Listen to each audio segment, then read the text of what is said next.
I'm just waiting for it to pull up.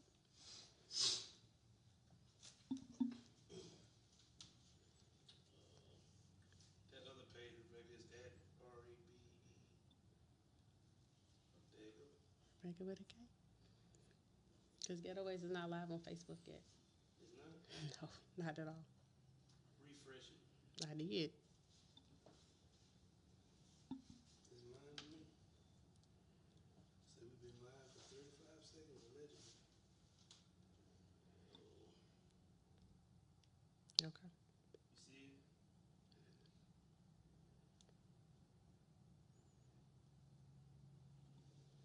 All right. Well, welcome to Touch Taste Thursday. We had some technical difficulties, but I think we've got it all smoothed out now. I am Rebecca with a K of the Gene Ellen Home and Lifestyle Collection. Again, this is Touch Taste Thursday, Season 6, Episode 4, and I have my guest with me tonight, Mr. LeVar Robinson of Phone, Fathers on a Mission. We are here live together. Oh, yeah. This is a whole new little vibe for Touch Taste Thursday. Thank you guys that have been tuning in and waiting for us to go live. Like I said, we worked out the kinks. If you have any problems, you cannot hear us, you can't see us, make sure you drop it in the comments so that we can adjust it and get you guys back on track with us. All right, so we're going to jump right on in Let's do to it. Touch Taste Thursday. It's late, so we're just going to jump in. All right, so tell us, who's LeVar?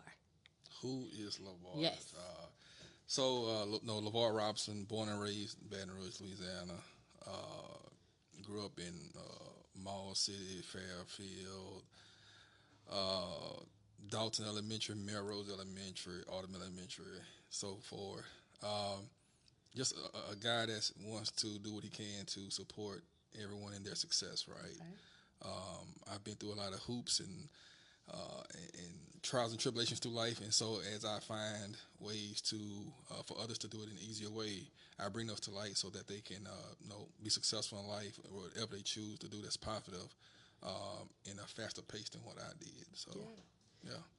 Well, that's awesome. So that you're rooted in Baton Rouge, so you didn't just pop up. You're not a transplant. No, I'm not a transplant. Born and raised here, Calvert High. Okay. Shout out to the Lions. But after high school, I did, for 13 years, I had not lived in Baton Rouge. Okay. I did 6 years in the Navy, nuclear submarine service. So I did 2 nuclear submarines, traveled the world. And I learned a lot, right? I learned a lot from a lot of things I didn't learn growing up, in poverty. Mm-hmm. But also it was an opportunity for me to be exposed to the world. Traveling the world underwater was amazing. Going to different places, different countries. It was a great time. And then after that, working for different companies, whether it was in Virginia, Florida, or even back home, all that built me up to the person that I am now and who I'm becoming. Oh, that's awesome. Well, we thank you for your service. Oh, yeah, most definitely. So let's go ahead and get to why we are here. We're here to talk about Fathers on a Mission. Yeah. We're here to talk about the mission behind it. How did you get to the point where you wanted to do something to help support dads, fathers, men that are raising children that may not necessarily biologically be theirs? Yeah, so once I moved back to Baton Rouge, as a father, as I was trying to, again, change different things that I was doing into a positive way, I noticed that there wasn't any readily available resources for fathers. There are a lot of organizations that support mothers and children and youth, which is great and fabulous. But however, there wasn't anything ready for fathers. So in the midst of that, I started mentoring. Right, I started back doing youth ministry and young adult work. One of the churches I grew up in, Shiloh Baptist Church, on Eddie Robinson. And from that, Dr. Ernie Hughes, shout out to Dr. Ernie Hughes, was at St. University, and he said, "Hey man, I think you do great in one of the organizations that I'm with, to volunteering with the youth, with the work I was doing with the youth." So I did a lot of mentoring with VIPS, Big Buddy, 100 Black Men, and so forth, and I always felt like it's just something more that we could do. I felt like there's a lot of kids that were not being reached, that needed to be reached, and so that's one of the things that I started to do on my own, was reach those kids who were not being touched, right? Those who really, really needed help and things like that, the support services. And so as I continue to do that, I got frustrated because I just believed that it was more that we could do. Here in the city of Baton Rouge, it seemed like it's a revolving door, right? A revolving door. It may look like things were getting better, but they were not. Like I say, being that growing up in the poverty areas, hanging out in the poverty areas, family staying in poverty areas, and seeing things that go on, there was no services. So anyway, and so I'm a man of faith, and so I prayed. I said, God, it got to be something else. It has to be more to this than what's going on. So I just, to me, it just doesn't seem like it's getting better. He told me to look at myself. Okay. Look at yourself and see what could have helped you, prevented you from making as many or as big mistakes that you had made in life. And so when I examined myself, I looked at myself and said, man, you know what? If my dad was involved, if he was involved, any level, it could have kept me from doing all types of things that I've done that I shouldn't have done, right? Yes. So I said, wow, okay, God wants us to work with fathers. So I was excited. I took the idea and I shared with different organizations. Hey, look, let's work with fathers. We're mentoring kids, etc. But think about it. We're only with them less than 1% of the time of their life. How about we start changing the foundations at their living at the home settings? We start helping with that. We can start making more significant changes. We have better outcomes, and nobody didn't want to do it. Everybody said this is our lane. We do this. This is our lane. We do that. And like I said, I took the idea to multiple organizations, and they just didn't want to do it. And I got frustrated. Right. And so I was like, God, I thought you told me this. No, you playing. Stop playing with me. Right. He told me, he said, no, I'm not playing. He said, I did tell you that. He said, but what I told you, I didn't tell you to tell somebody else. I told you this for yourself. Yeah, that's good. Yeah. So, I'm like, wow. I was like, wait, hold up. I'm not a business person. Right. I'm not this. I'm trying to, you don't see my direct deposit. I'm good, boss. Look, man. Come on, money. I'm good, And so, and I thought about it. I said, okay, well, if I'm going to do anything, what is it that I would do? And the first thing that came to mind was creating a space for men to come and talk about the challenges, the successes, the failures, the unknowns around fatherhood.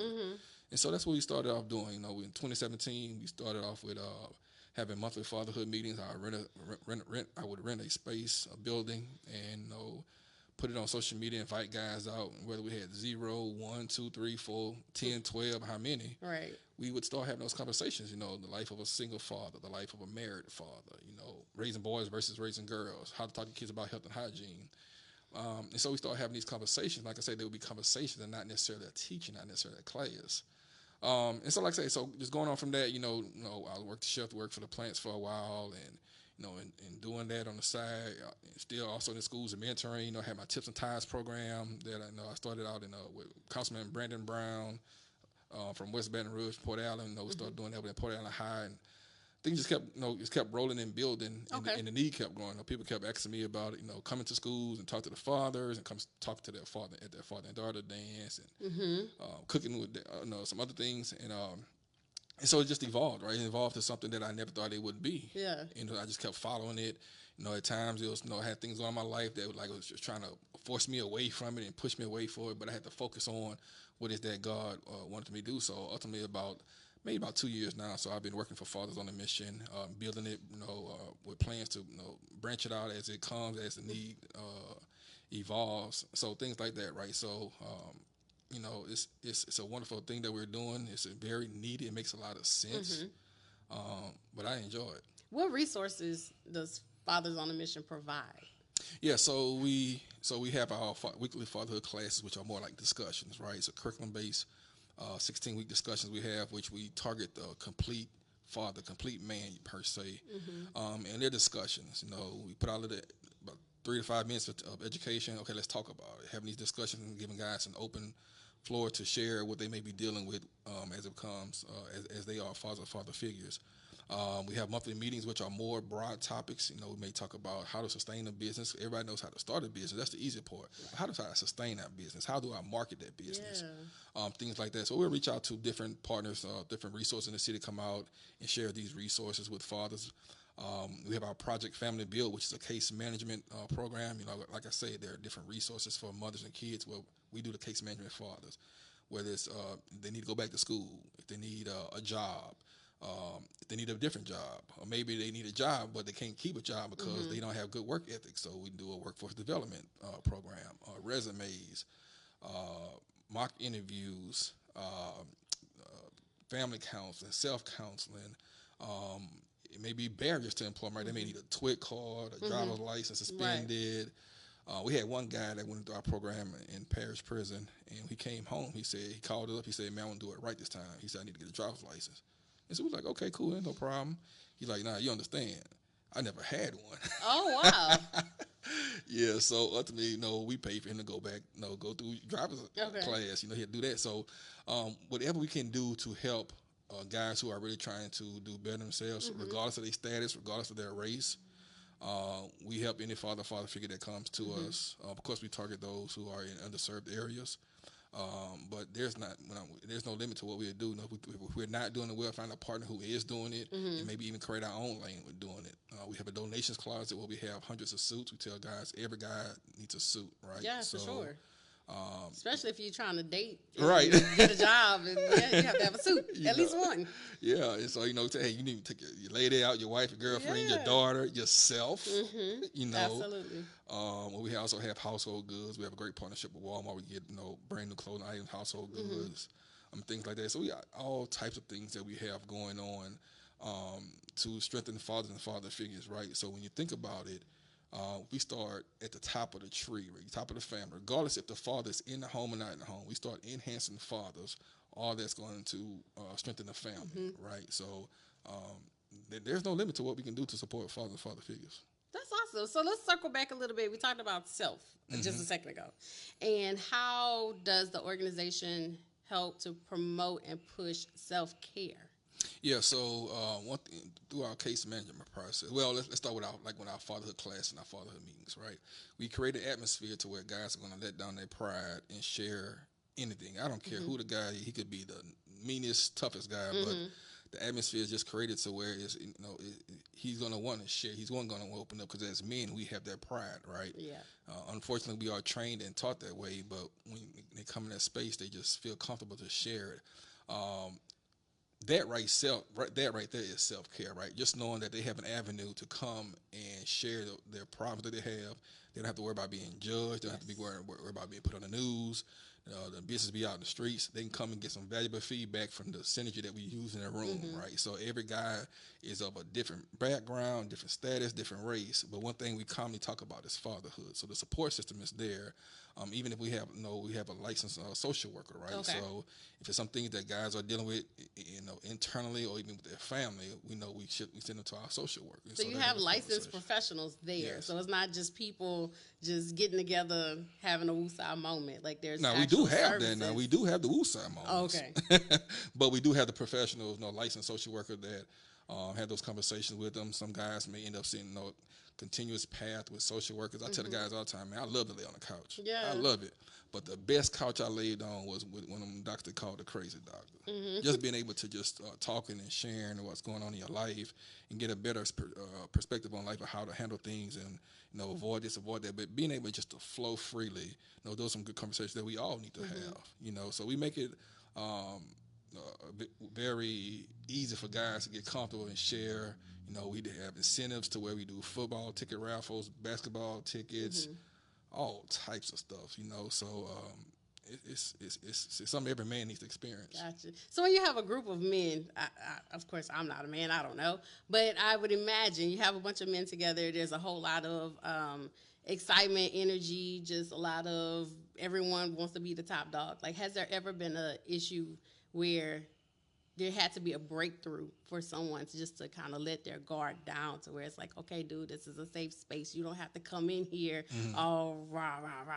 Yeah, when as men, when you come in, you want to fill it out. So guys will come in and just sit like a lump on a log. And it's expected, right? But like I say, once we start having those conversations, they see how the flow goes.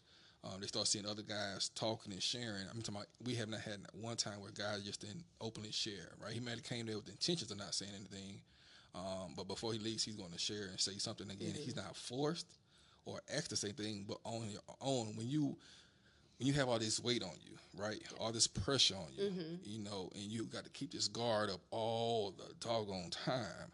When there's an opportunity for you to be able to let that guard down, it's gonna flow. Because it's gonna flow so much. You're like, okay, hold on. Now let's go over to my friend over here and see what he wants to share about that.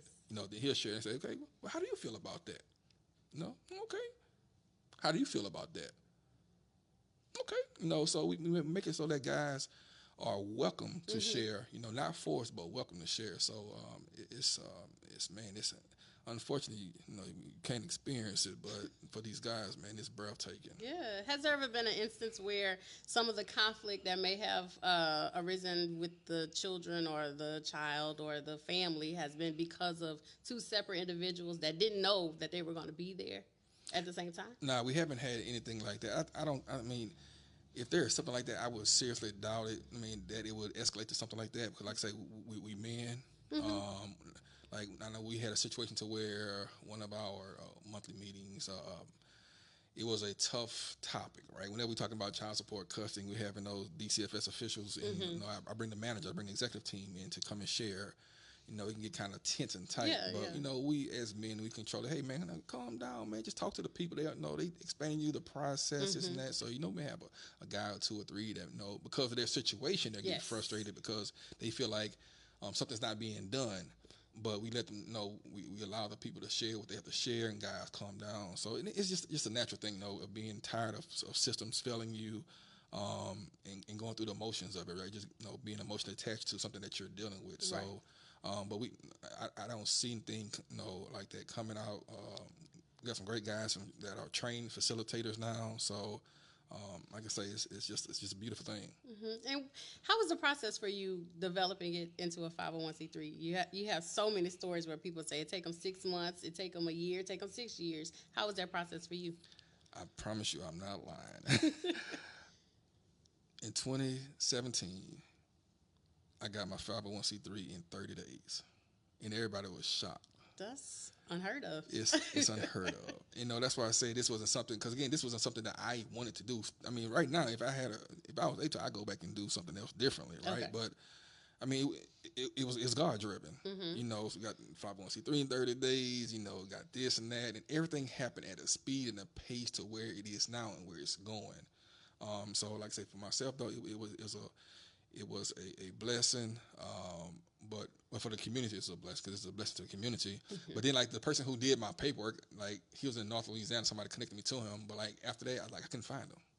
I just wanted to find him, try to share him with other people, but I just couldn't find him. Call phone number not working, and the person who referred him, they haven't heard from him. So, hey. It's a God thing. I'm serious. I'm telling you. I done seen some things happen to know, when it's God, when something is not God, and yeah.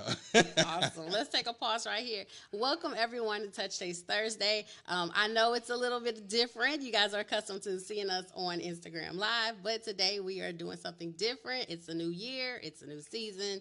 Well, season 6, but it's a new season of the year. And so we are in a studio where we are able to do Touch Taste Thursdays with our guests. And so I am grateful to be a part of this wonderful team that has allowed me to come in and bring the Touch Taste Thursday to you guys.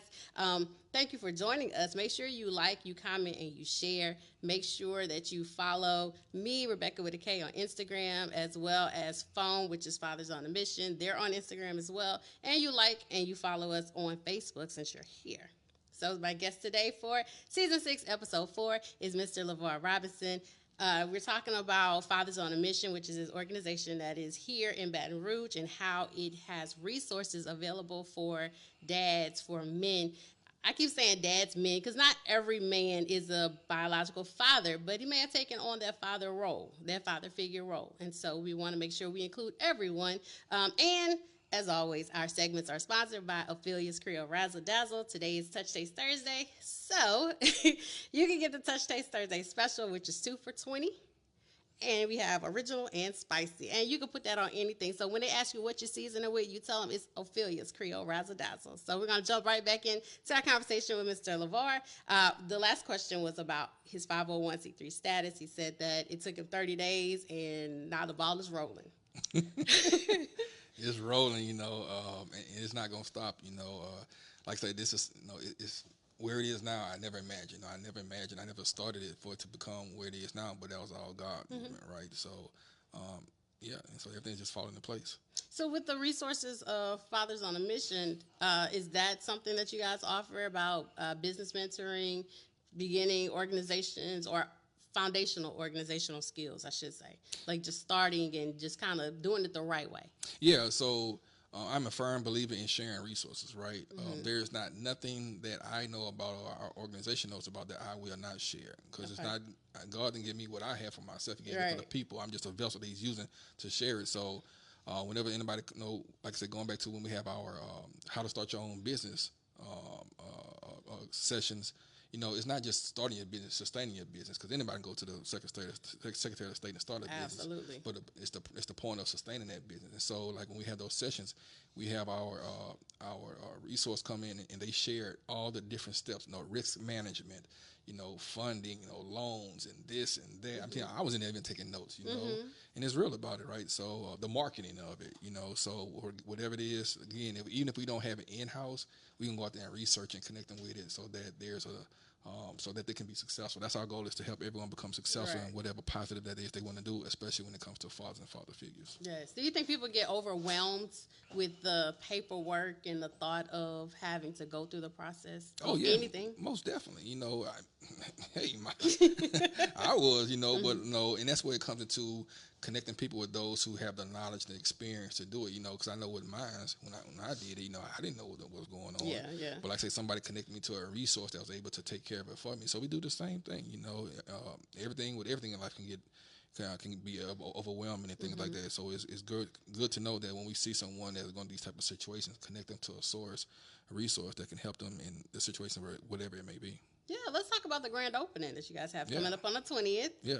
And it's at 1 o'clock. Yes. Okay, and where is it located? So 3255 Choctaw, on the corner of Choctaw and Acadia. This is a very special thing for myself. This is an area where I grew up in.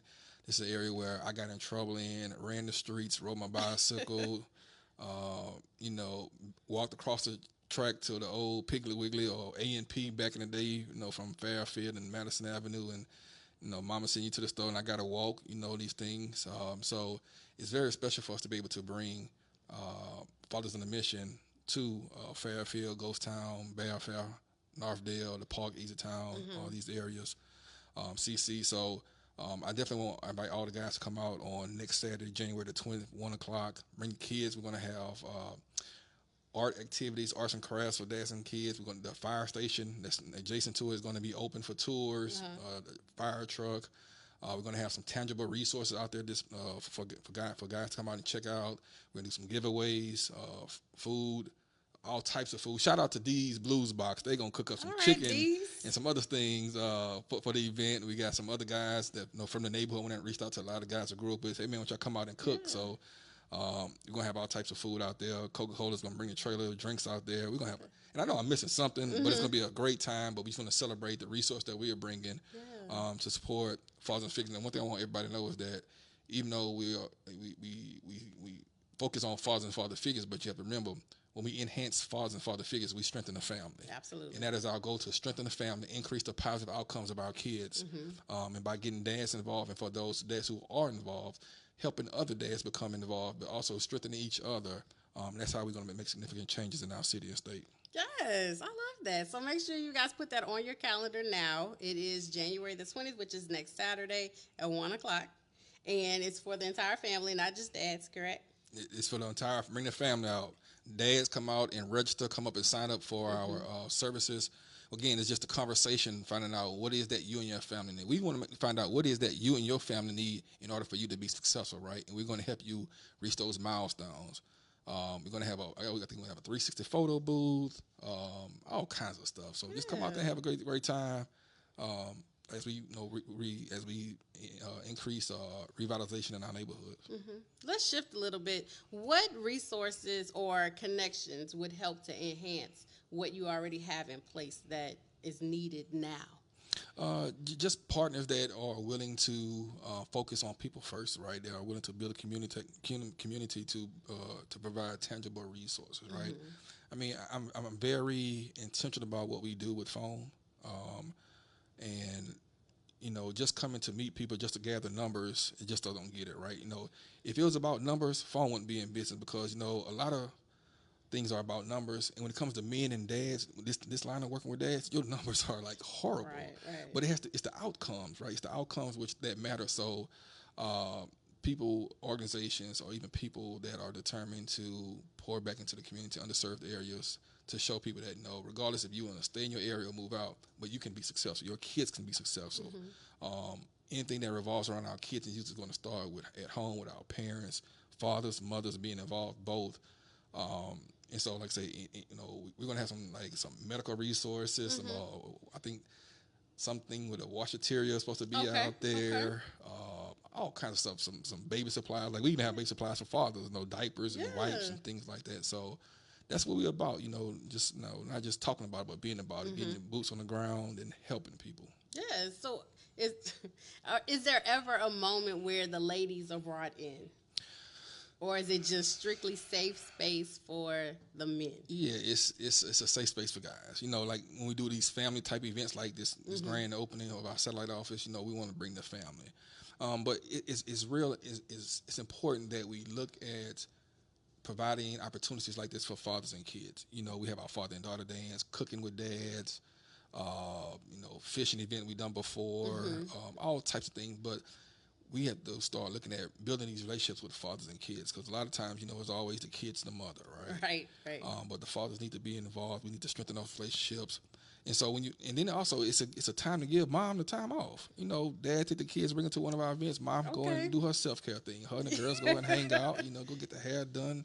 Go do a girls' day, spa day, whatever it may be. So we need to let moms have that time off and let the kids go with dads. Build those relationships, strengthen those relationships. That reminds me of one topic that we do called being there, but being there. That's good. And it's a lot of times that guys would think that, I'm involved with my child. I go to the basketball game, I go to the football game, I cook for them, et cetera, et cetera. That's there, but you're not there if you're not sitting down, putting that phone down, putting that laptop down, and having communication and conversations with your kids. Yes. Our kids learn directly and indirectly. They learn directly from what we talk to them about, what we teach them, et cetera, one-on-one or in groups, and when we have those conversations with them, et cetera. They learn indirectly when we're not having those conversations, but they're watching it and observing. Right. And so a lot of times kids watch and observe, and that's how they're learning. And sometimes it may be the wrong thing that they're watching and observing and learn, because then nobody's going back and talk to them, hey, no, that's not right. That's not how we do things in this family. This is how we do things, and we're going to practice it, and we're going to show it, and we're going to do it. And so there's a lot of things that we do with dads. Like I say, the topic of being there, but being there is awesome topic.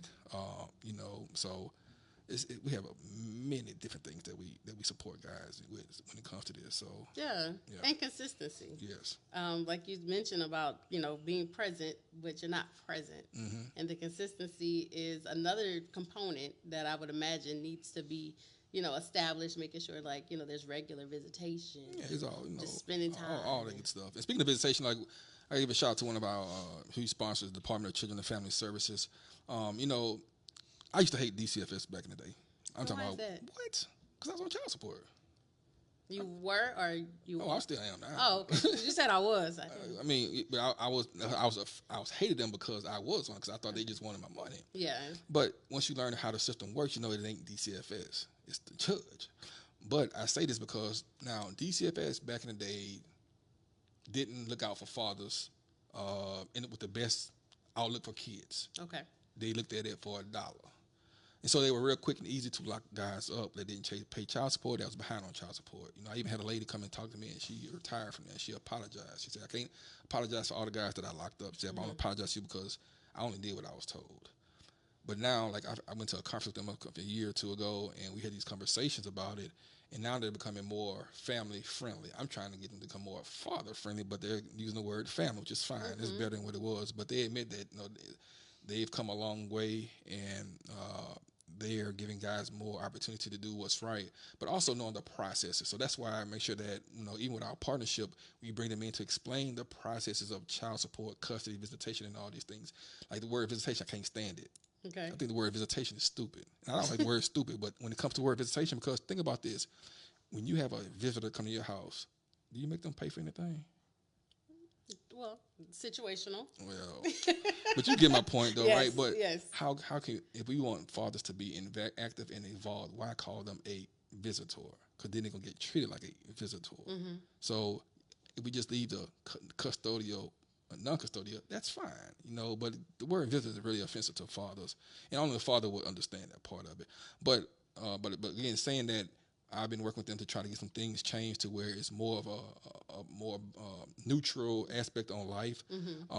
Again, focusing on the child and not necessarily the custodial parent. So, but it's a lot of conversations being had, and they're making some strides and changes to increase active and responsible fatherhood. So that's one thing I definitely got to say about them. And a lot of things that we may hear from someone else, you don't know until you come and find out the facts about it. So they are supportive of fathers and being active. And so, like again, we're creating more processes to eliminate, a guy going to jail because he's behind on child support. Let's come up. Let's see why. Why is he behind? Is he intentionally not paying? Is it that he can't keep a job because he doesn't have good work ethics? Is it because the job is letting him go because he's taking off to go and see his child activity at school, things like that? So it's a lot more behind it than what's on the front of it per se. And that's what we do. We go and dig and find out what it is. Like, we had a guy today I emailed DCFS about to find out, okay, let's find out about his situation so we come to some conclusions about how we can be more supportive with him, again, ultimately to increase his opportunities with his child. So, we just going at it, Okay. Hey, very knowledgeable, as you can tell. He has a lot of great resources, a wealth of knowledge. If you have any questions or comments, make sure you're dropping them in the chat so that hopefully we can get some type of resolution for you, or he can direct you to the right person. Most definitely. At least direct you to the right person. Let's pivot a bit. Let's talk more about you. What led you to a point where you had to just decide, I have to advocate for myself? I can honestly say some of it is with me being a father, some of the things that I've been through, being a father, alienation, lawyers letting me down, saying one thing before you go to court and you get in court and they, you have to compose yourself and not going out because they lied to you, and if you do something right now, you'll get locked up. Our producer is shaking like very, very. Full flow. Our producer is co-signing heavily. Some of that. Then hearing other things about other guys, which also makes me think about with Fathers on Mission, you guys learn that you're not the only one. There are other guys, maybe a different situation, but in the same scenario, same type of crap you may be going through. There are other guys, so you're not the only one. I used to feel like, man, I'm the only one that goes through this. Why nobody else going through all this mess? Right. Which I know with some of it is because of myself, right? I'm the one that made the kids. I understand that part, but it's also, if I want to be involved with my kids, it shouldn't be so hard and so difficult. It shouldn't be so biased towards mothers, right? So that mixed in with other guys' experiences, mixed in with nobody was visually doing it, and then mixed in with God pushing me off the cliff to say, go and do it. And so that's what it was. I've had a great career. I've worked for four Fortune 500 companies. I definitely didn't do this for the money, because I make, He got money, y'all. He got some money. I work for a nonprofit. I'm telling y'all. And he was in the military. He got some money. I used to make money. But it's just it got to be passion in the heart, right? Because I didn't want to do it, but it was God that made me do it. It was certain situations and stipulations forced me to jump off that cliff, and when I jumped, I never looked back. He's made everything possible for myself. One thing I can say is that I've learned a lot of great knowledge in the different careers I've had, the different companies I worked for. Learning about investing, different things like that, wealth versus being rich, and all kinds of things. And there's a lot of things that we pass on to other people, right? So I do it because just it feels good to try to help other people to do what's right. And one thing I want to do is, there's a generation that's coming behind us. So we start repairing things, getting things fixed now. Hopefully we can start making things different from them. And that includes us being intentional about teaching our kids to do things differently than some of us have done. So we have to be intentional with that also. So that's what it is. Just, and it don't feel like work. It doesn't feel like work. Not saying my previous jobs felt like work. Some of them did, but this actually feels like I get up every day and I just live life. Yeah. So with all of that and the push that you felt you had to advocate for yourself, we're going to dig a little deep now. How many children do you have? 6. Okay. And out of all 6, you've been involved in hands-on? 2. So where are the other 4? Alienation. Parental alienation is real. Wow. Yeah. That's the first time I publicly shared it because it's a tough topic. But yeah, they've been alienated for the last 10 years. I have paperwork to show it, you know. So it's a process that we're working on, that we're digging to, actually trying to get some laws changed here in Louisiana, because there's no consequences for that here without paying $30,000, $20,000 for a lawyer and taking 2 to 10-year processes. So it is what it is, you know. And actually, one of my other kids were actually went through that same processes, right? And so just recently, I was able to, you know, be reunited back with him. But it's the same thing, you know. There's no consequences for it.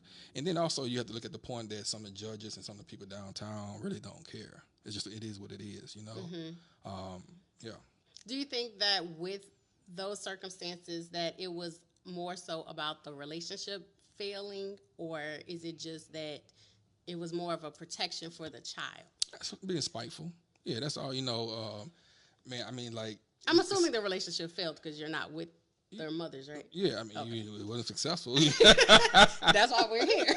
Okay. You know, but out of spiteful, this goes on so much. I guarantee there are ears listening that know they've even been through it, or they are the ones being spiteful, right, and alienating kids from their fathers.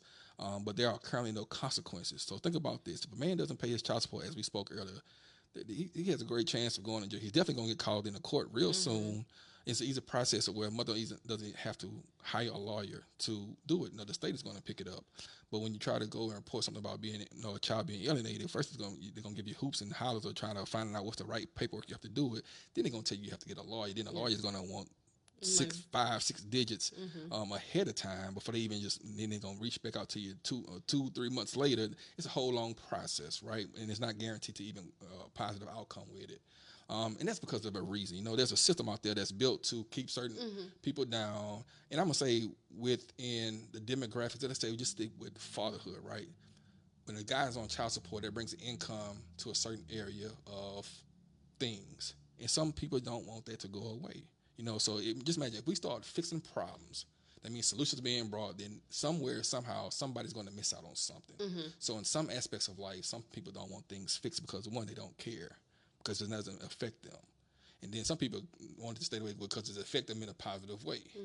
And so when it doesn't bother them, if something doesn't bother you, it's just the fact that we won't have a great chance of wanting to be involved with it, you know. So, you know, just fighting for those things like that, you know. So all those are different things that we're in the mix of trying to bring some great solutions to. Some of them need consequences put in place. If there's a consequence for parental alienation, it wouldn't happen. But there's no consequence for it. Gotcha. There's no consequence. So what's the steps, or what steps have you taken now that your son has been reunited with you? Like, what is that conversation like?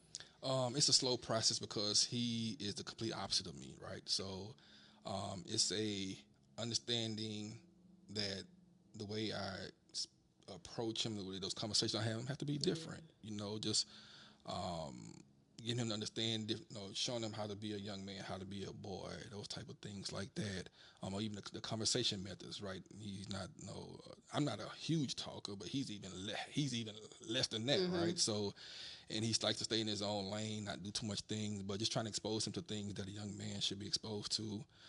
So it's just been a process of learning, of doing things a different way. You know, even, I don't care if you're a parent, you have 2 kids or 10 kids in the house, each one of them going to have a different style with them, right? And so you have to approach them, or you may have a common rule or thing in place, but you're still going to have to interact with them on a different level, each one of them individually, because they all have different lifestyles or different likes and personalities. So that's the same thing, just taking it day by day, and knowing that it may not move as fast as I want it to move, but it, you know, as long as there's progress, it's better than nothing happening at all.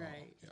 Do you think there's ever going to be a time, I guess in our lifetime or in maybe the next lifetime or generation, where the DCFS system or the family court system is no longer needed? No. And that's because, unfortunately, not everybody's going to do the right thing. Not everybody's going to teach their child to do the right thing. Not everybody's going to make the right decision to do the right thing. I think things can get better if we all do a helping hand and do our part. on the positive aspect of it, but unfortunately, we live in a world that is never will be perfect. So just like with anything in life, that won't be perfect. But I do believe that we can increase the positive outcomes of those different statistics. Do you think that the opinion that has been shared from the mothers has affected the relationship? Although there's been alienation, but do you think that's affected the ability for the children to want to reach out to you? Oh yeah, definitely. I have a prime example. Well, I have a prime example of mine, but also with some of the guys that we work with, right? And so, and they would ask the child's mother to allow them to have the conversations with the social worker that we connect them to and everything. And the social worker would actually draw up a report of the things that the child would say, and it would be horrifying how there's some great men in our city who, and I'm just talking about just regular people, great men, who's because of what the child's mother has poured into the child, I can't remember the name, brainwashing, all kind of stuff, that these children will have so many negative thoughts, so many ill will thoughts about their fathers because of what's being poured in the brain. And that's just something that's some mothers do out of, for whatever reason, whatever, being bitter and things like that. So, like for instance with myself, right? My dad was never in my life. So I came back and found my dad as a grown man. Really? Yeah. Wow. But however, my dad, he just didn't want to be bothered. We were supposed to set up a time to go out and have lunch or dinner, something like that. He'll call. I go to the place to meet him. He didn't show up, so I call him. Say, hey, yeah, man, something came up, and Oh, wow. I said, okay, well, you could have called and let me know. Yeah. Say, well, let's try to reschedule this again, right? So I said, okay. So we rescheduled. I said, well, look, just call me ahead of time to let me know this time. He didn't call, and so I didn't call him back. And so that was the last time I actually communicated with him. And my mom, she'll tell me, she's like, I told your dad about the things you're doing here in the city and things like that. And I tell her, I said, don't worry about it. I said, that's not, my mom, she never talked bad about my dad. Never, ever, never, not one time. But I tell her, that's not a place for you to have to do. I went and seen him for myself and tried to fix those situations. But it didn't work out. But even I remember when I was in the military, my mom, he got my phone number and called me. And so he asked me what I did. And I told this joker, man, I'm a machinist made on nuclear submarines. Come on, Var, man. Come on. You know you don't do that. And I hung up on him. Oh, okay. So those negative experiences that I seen for myself showed me who he was. I do believe that if my mom would have poisoned my brain as a young child, those opportunities for me to see myself probably wouldn't have happened, because I probably wouldn't even want to talk to him because of what she poured into my brain if she'd have done it. But she didn't do that. So those are a lot of situations that we have. And like I say, for changes that we can't make in our lifetime for ourselves, we at least want to change it for those who come up behind us. So we can start educating parents, mothers, and fathers on being there, being active, co-parenting, not parallel parenting. That will make some significant changes with the positive outcomes of our kids. We have to start thinking about our kids and not ourselves. Right. How do you think all of that has affected you as a husband, as a dad, just as an adult? I'm not a husband. Well, not at the moment. One day. Not at the moment, but, you've been a husband before. No, that was fake news. Come on, it's fake news. But okay. Experiences we go through in life is going to affect us, right? And that's what it is. You take those experiences and you build up off them, whether it's through relationships, through parenting, through employment, through sports, whatever the case may be. Yeah. You take those experiences and build up off of them. So unfortunately that some of us in different situations have experiences that are really negative. And you just have to use them as the best highlight, as a best tool to learn from. There's guys who've committed suicide going through things like this before, right? It's many cases. And those are the cases you don't even hear about. You don't hear about the guys that commit suicide because the mother's keeping the child away from her, or the state has allowed the mother to take the child and move to a different state. And guys that just really can't, because they don't have that inner strength to endure. Guys commit suicide or may go and kill the mother and the child. Yes. So that's what I'm saying. It's so important for us to bring these services and these conversations bring this anger, get rid of this anger and this bitterness, and understand that it's about our children. So until we take the eyes off self and put in our children, unfortunately, some of this stuff's going to continue. But it's our goal to try to help bring some light to some of these things and bring more positive outcomes to the situations. Perfect. That's it. I think you said it all. I think that sums up your life's mission. I appreciate it. I definitely appreciate it. I enjoy it, Hey, and look, I'm telling anybody, y'all want to come and see what we're doing at Father's Mission, come and check us out. Check out our website. It's FOAMLA.org. We're on Facebook, we're on Instagram, all that good stuff. We got a great crew, a great staff. Like I said, our main office is at 1120 Government Street at the Family Youth Service Center. We're about to launch our first satellite office at 3255 Choctaw on Saturday, January the 20th. And our goal is to go statewide. Yeah. When I first started, it wasn't that thought, right? It was like just doing this on my off days, volunteering, whatever. I never knew it'd be this point to where, you have people reaching, I've declined some big money to take this program to another state, Wow. Because for me, and that's because my mind has matured. My mind has matured, and I want to work at home and get things started here before I was to even entertain an opportunity like that. But New Orleans, Lafayette, we've had some meetings with those cities. We're about to launch our program in Ascension Parish Jail. So shout out to Capital Area United Way for that opportunity. So it's different methods and different lanes that we're going to do, and supporting fathers, strengthening fathers, enhancing fathers and father figures is going to be a game changer. Yes, for sure. And we appreciate the work that you are doing here in the city to help our fathers and our young men and young women. Oh, yeah, definitely. So definitely. kudos to you. Appreciate it. Make sure you guys follow. Make sure you guys share this live. Make sure you stay connected to everything that is going on with FOAM. If you know of a father or just a man that's a father figure that can benefit from the resources provided by FOAM, please reach out to them. Again, they have a grand opening next Saturday at 1 p.m.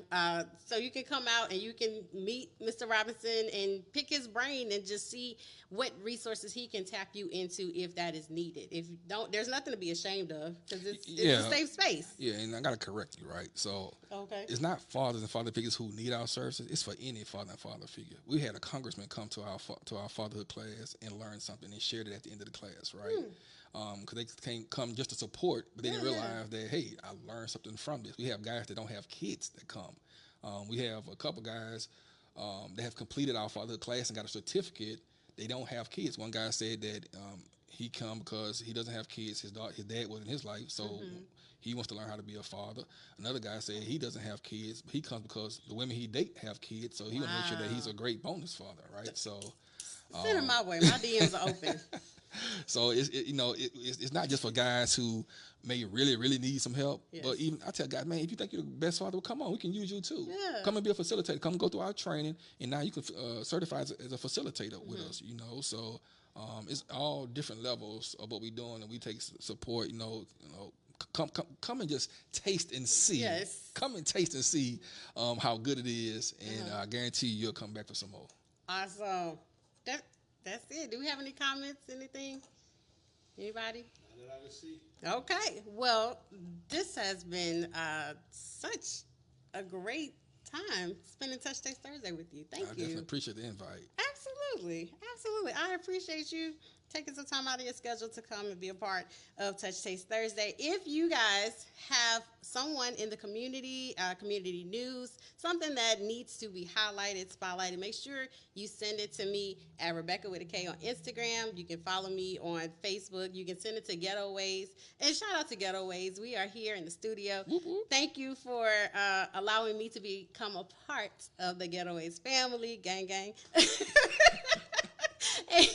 And look forward to more Touch Taste Thursdays here at the Getaway Studio with our new in-person format. Again, this is Rebecca with a K. This is Touch Taste Thursday, Season 6, Episode 4. And it is sponsored by Ophelia's Creole Razzle Dazzle. Make sure you go to my webpage, which is shopjeanellencollection.com. You can find it on my Facebook page, my Instagram page, or just type my name in. You can Google me. I pop up. So with that being said, you guys have a great evening. And do not forget, grand opening for FOAM next Saturday, 1 o'clock p.m. Everybody, come on out. And we'll see you guys next time. Bye.